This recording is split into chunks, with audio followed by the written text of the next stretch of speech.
Hey, how's it going? Welcome back to another video, guys. We got for you, is a stronger muscle a bigger muscle? Should I be trying to get stronger? What is the role of strength in hypertrophy? Hypertrophy meaning building muscle. So basically, should you be focusing on getting stronger in your workouts? Now, like, you got to ask yourself, right? If it was all about strength, then the person with the biggest 1 rep max would be the biggest person, which we all know is not the case. Some powerlifters are quite strong, but they're not actually the biggest. Some people can have a massive bench, but have a very puny chest. And now, why is that? Because there's so many different factors, guys. And we'll go through quite a few of them. And honestly, what I'm basing this video off of is my success from what I've been doing in my life. So this is heavily based off of anecdotal evidence, which is true because it has worked for me. And you can give it a try because a lot of this advice, honestly, you'll see is pretty common sense. So give it a try, and what do you have to lose? You're in the gym working out with proper technique, which you guys will see. I talk about that a lot in this video. So you really have nothing to lose in terms of what you try in this video. And if it doesn't work, then say screw you, Kenny, and then just don't do it anymore. And I just kind of threw this in there because, you know what, people are going to tell you a lot of different things as far as like rep ranges and strength and what you should focus on, exercise selection, and including myself. But again, I'm basing this heavily off of anecdotal experience and also some research stuff that I have come across from different videos and a little bit of research on my own, but more so just kind of hearsay from people figuring out stuff from research studying, trying it themselves, and then finding success in it. So then that kind of validates the research. And it's not just one person, it's many people. But the one thing that you got to get across in your head is that science can't control for every single variable to make everything conclusive. But it is good to know what people are investigating, what topics they're researching, what they find, what limitations there could be that are present, and who's trying it and what results they're getting from it, because that's really what's important. Keep in mind there's some freak of freaks that can do anything, bad form, and still get good results. But in general, if most people are trying it and they're getting results, then it's probably something that's worth investigating. So we're going to focus on in this video how to build muscle, aka how to hypertrophy yourself. So how to build muscle, aka hypertrophy. It's a fancy word meaning building muscle. I said that like 3 times now.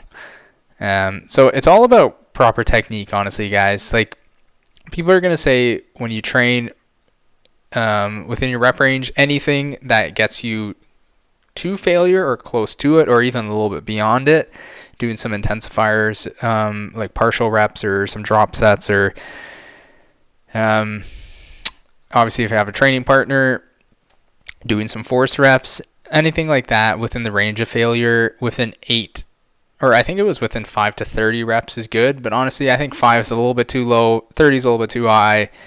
I found for me what kind of works perfect is the 8 to 12, or depending on the exercise, 12 to 15 rep range. Not doing too much volume, and like I said, proper intensity, training to failure. And that's it. It's literally that simple. It's like basically preaching common sense here.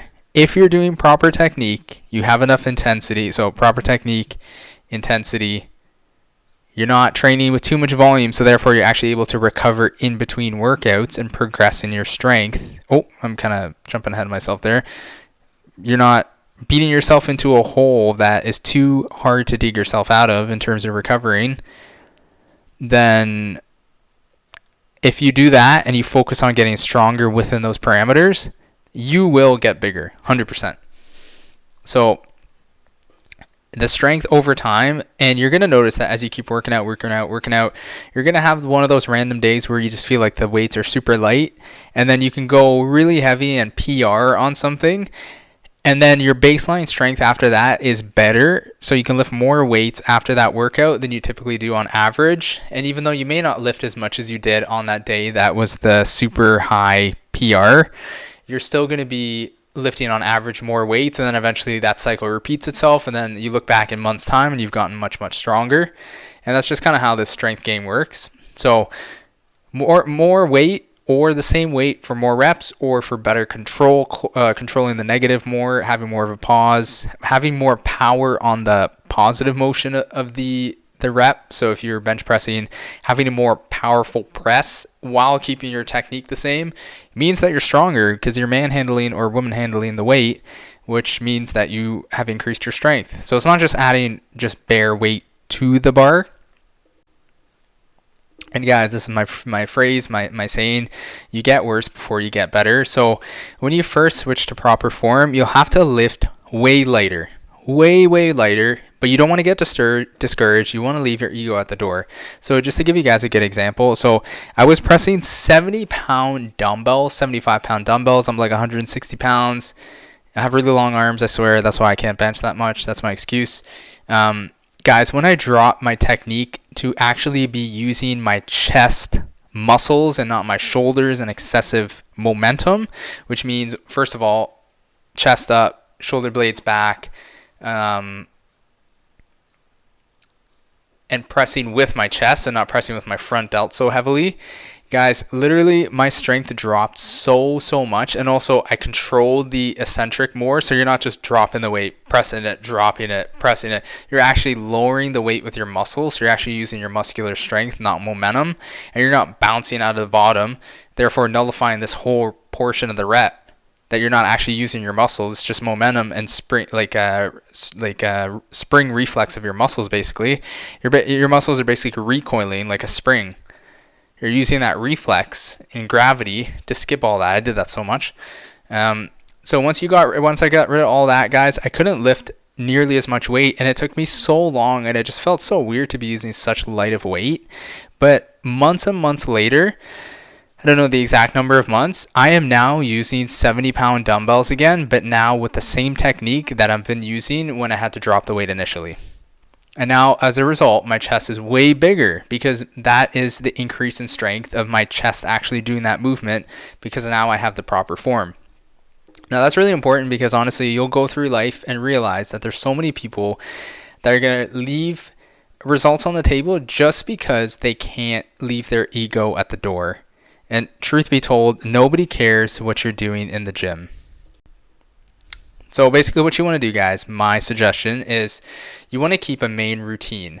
So you want to pick main exercise to focus on progressively overloading, aka getting stronger over time for a good chunk of time, and stick with it so you can track your progress easier. From week to week, you can vary and do different workouts and whatever. And obviously, like you're going to do that because otherwise you get way too bored, but you should come back to those main exercises and let that be like 70 to 80% of your workouts, and then just see that you're getting stronger. And you will notice though, guys, that overall, even if you do different workouts, that the weights you were using in the past, and this is kind of common sense, every lift that you do, you'll notice that on average your strength will increase. Now obviously this is going to differ if you do your pec deck at the beginning of the workout versus at the end of the workout, but on average you should notice that even pre-exhausted and at the end of a workout, you're still lifting more weight than one you could do if you were that pre-exhausted, or basically you're using the amount of weight that you could use fresh when you're pre-exhausted. Like, you'll notice over time that everything will improve, but it may take a little bit of time to notice that. But that's why you should focus on a main routine and focus on getting stronger in that, because it's just so much easier to track your progress.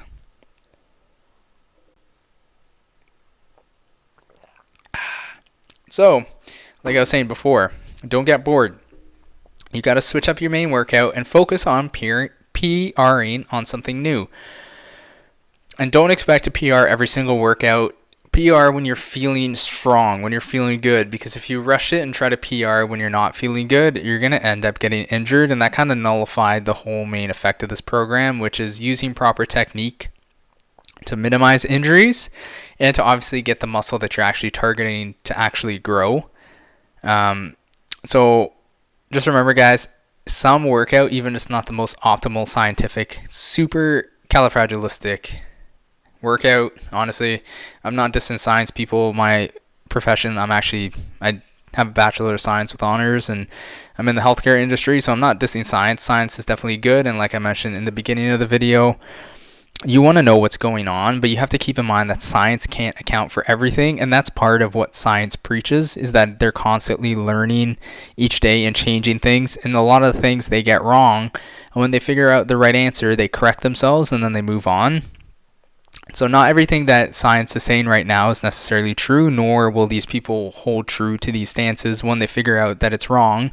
They'll adjust these routines and adjust their advice and just say, well, we found out what's actually the truth, and like kind of like our bads. And but that's the name of the game with science. You're not going to know everything. You're going to discover new things, and then you just have to move on.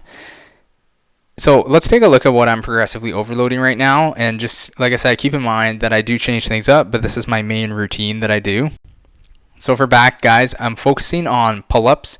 Right now I'm using the assisted machine, and I'm doing about 20 pounds assisted with a goal of 25 pounds added as weighted chin-ups, and I pull narrow on my chin-ups.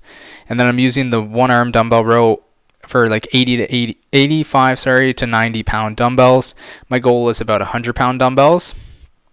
And like I said, I have other goals that I'm working towards as far as just overall increasing my strength on other back exercises that are in my routine as extra volume for my back, because I'm not just doing pull-ups and dumbbell rows.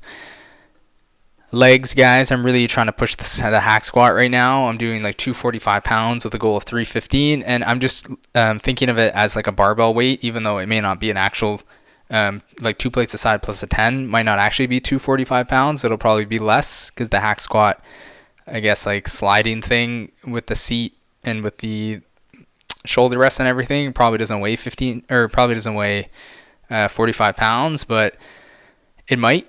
So I just think of it as like an actual barbell kind of increments. And then my stiff-legged deadlift, which I can't do right now because my lower back is literally in so much pain. It's frozen. I'm having sciatic pain. It's getting worse. I'm actually going to see a physiotherapist tonight for my first treatment and assessment. And I've been doing this stretch also that I posted as a short, guys. That's been helping me and giving me relief from that lower back pain. So if you're having a lot of lower back pain, go ahead and search for that short. And I really want to be able to do like 315 pounds and beyond. And what I'm basically saying right now is these are kind of like short, longish terms, and short, longish term kind of goals, like medium term goals for me right now, because obviously I want to be able to do more than 315 on the hack squat eventually in life, more than 315, but this is what I'm focused on for this big chunk of time. And then I might end up changing the exercise to something different, and then potentially I might come back to the hack squat and try to push it up to like 365 pounds. But I mean, I'm not necessarily going to keep the main exercise for like a year. It may just be like 6 months, and then I might try to focus on something else later. So just keep that in mind. And for chest, I'm incline pressing dumbbells right now, 70 pounds, with the goal of pressing like 90 pounds plus. For delts, I'm kind of breaking things up in terms of these as my goals. With delts, it's a little bit different because it's kind of hard to gain strength on like your laterals, your bent over laterals, and your front raises. So I just kind of set rough goals that I'm trying to like improve on. I just find that I do these exercises over and over and over. So the whole goal is really just to improve relatively in my strength. There's no official goal with these as compared to like increments of say like a hack squat or like dumbbell press, where you like really have like set weights that you really want to hit. With these, it's more like these are good increases, and I know that based on how much I do versus how much I used to do, that this is a good amount of time that it will take to increase to these weights, which is going to match relatively the amount of time that I'm going to take to improve in my other lifts as well. Obviously not everything is going to be at the same rate though. And then biceps and triceps right here, barbell curling about 70 pounds right now, just like a shoulder width grip, and I want to be able to rip 100 pounds. I'm about the same strength for my 2-arm tricep pushdowns, and I do these kind of like a closer grip, not super close, but a bit closer, and that's just for the thought that I'm going to be increasing more of my lateral head when I press a little bit closer, as opposed to pressing further apart and working more the inside of my triceps. And I already do a 1-arm tricep extension, so I'm getting a good amount of long head. I think that's the better, more scientific term, instead of inside tricep, the long head of the tricep. I'm getting a lot of that stimulation with the extension, so that's why I press a little bit closer grip for my tricep pushdowns.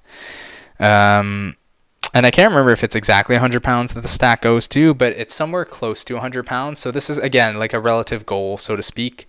So the machine like I'm using right now, I think it's 59 pounds, and then it goes up to 66, and I fluctuate between those two increments. So the next one might be like 103 or something like that. So or whatever, it might be a goal of 100 pounds, 110 pounds. If something progresses faster, like say my arms, and I still haven't hit my other goals yet, then I'm obviously just going to try to increase the strength even more on the arms, or maybe change up the arm exercises until I hit the other PRs that I'm looking for. So yeah. All right, and like I mentioned before, there's other exercises that I do, and there's plenty of stuff that I do, guys. Like I do, obviously, the volume in all my workouts. There's plenty of other exercises, and I just want to overall increase my strength, again, with that proper technique. That is really key. The whole point is that you're trying to improve strength with your proper technique. Adding weight is going to reflect that your muscles are growing. It's not about just adding weight, because if you're just adding weight to add weight and you're not actually increasing your strength, in the sense of you're not ready to increase the strength because you just got to keep doing more workouts before your strength improves, then you're just recruiting other muscles and you're using sloppy form, and those muscles are not the target muscles that you're trying to work. So it's not reflecting an actual growth of the muscle that you're trying to improve. So don't get caught up in increasing the weight, but yes, you are trying to get stronger, so the strength is extremely important. It's kind of like you play two hands. Like you only increase the weight when it's ready to. And basically what I do, guys, is I typically go until I can do the rep range with the most perfect form that I can do. The control is perfect, and the control is always good, but it fluctuates within a range in terms of like the power on the push, the better the control, the longer the pause. Sometimes you get so strong with the weight, you can control it so well, you're at the top end of your rep range, so you can hit it for like 12 reps clean, which is your failure point. And then when you get to the higher end of your rep range, that's when you increase the weight. And even though your control, like your negative control and your pauses may not be as good as the lower weight, it's still good, and you're trying to improve on that aspect of that new heavier weight as well. So you're probably going to increase the weight depending on the exercise by like 5 or 10 pounds. You're going to drop down from hitting failure at 12 reps to probably around like 8 or 9 reps. And then the goal is to increase your strength until you can hit the upper end of that rep range again, and then you increase the weight again. Or when you can hit the upper end of the rep range, try to even dominate the control of the exercise a little bit more before you increase the weight, and you can just kind of run it like that. So remember, it's not all about the weight, but it is important to track your progress and to know that you are getting stronger, because proper technique with improved strength is a stronger and bigger muscle. So guys, these are other things that I may potentially be working on in the future. Like I definitely want to do some Smith squats, do some split squats as the focal point. I'm probably going to switch to like an incline Smith press with the barbell, but it's just so much to set up, dragging over the bench, trying to get, first of all, a Smith machine. It's just so much easier to set up the dumbbells. So it's easier just to be more consistent, because when the gym gets busy, everybody takes the Smith machine and everybody takes benches, so it's hard to get both. Eventually, when I get too strong for the dumbbell rows, I go to a gym that only goes up to 100-pound dumbbells. Black card, fit for less, what's up? So eventually, I'm going to switch over to the barbell row, because that way I can load up way more weight, and then I might switch back to the dumbbells when I switch gyms, and then the dumbbells go up to a higher weight. But who really knows what I'm going to pick, honestly? Like, we'll kind of see. So just to kind of recap, guys, have the mindset of proper technique and improving strength with that same technique within your rep range and within your control parameters, and that will give you muscle growth. So yes, in a sense, with a bit of nuance, a stronger muscle is a bigger muscle. But keep in mind, you're going to need to stick with these exercises for several months, because it takes time to build strength, guys. There's no rush here. It takes time. So take your time, take a chill pill, enjoy your workouts, enjoy the grind, fall in love with the process, not with the end goal, because this really does take effort, and it takes effort over a long period of time. So you're going to set your goal for several months to improve, and don't set your weight increases too high. Set them like reasonable. And if you're a beginner, just look to improve, because you don't really know how much strength that you can gain within that time period. And I don't really have set time periods that I'm shooting for specifically, but I know it's going to take several months. And if you hit your increments before those months, then you can move on, or you can keep going with what you're going. If you hit it sooner, you want to keep going for a little bit longer. And if you don't hit your increments in the amount of time that you thought you would have, then you can just keep sticking with them for even more months. So there's no hard and fast rule for this, but you want to stick with the same main exercises for probably like upwards to like at least 3, 4, if not like 6 months. And then you can switch it up for the other half of the year, and then you can always continue for the entire year if you want. And then eventually when you're getting bored, remember, you're not doing every workout the same every single week. You are switching things up still, so you're not getting super bored even if you maintain your main exercise for years, but eventually you're going to want to switch things up.